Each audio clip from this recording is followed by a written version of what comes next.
ఉత్తర కోస్తా తమిళనాడు నుండి లక్షద్వీప్, ఆగ్నేయ అరేబియా సముద్ర ప్రాంతంలో ఉన్న ఉపరితల ఆవర్తనం, ఉపరితల ద్రోణి కేరళ మీదుగా సగటు సముద్రానికి 1.5 కిలోమీటర్ల ఎత్తులో విస్తరించి ఉంది.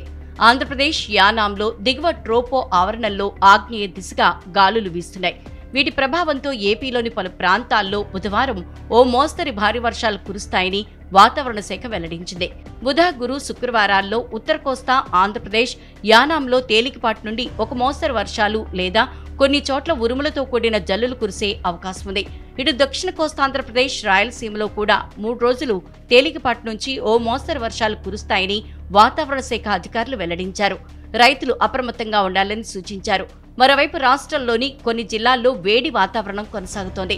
విశాఖపట్నం, తుని, కాకినాడ, నర్సాపురం, మచిలీపట్నం, నందిగామ, కావలి, నెల్లూరు, కడప, అనంతపురం, తిరుపతి తదితర ప్రాంతాల్లో గరిష్ట ఉష్ణోగ్రతలు సాధారణం కంటే 3 నుంచి 4 డిగ్రీలు పెరిగాయి.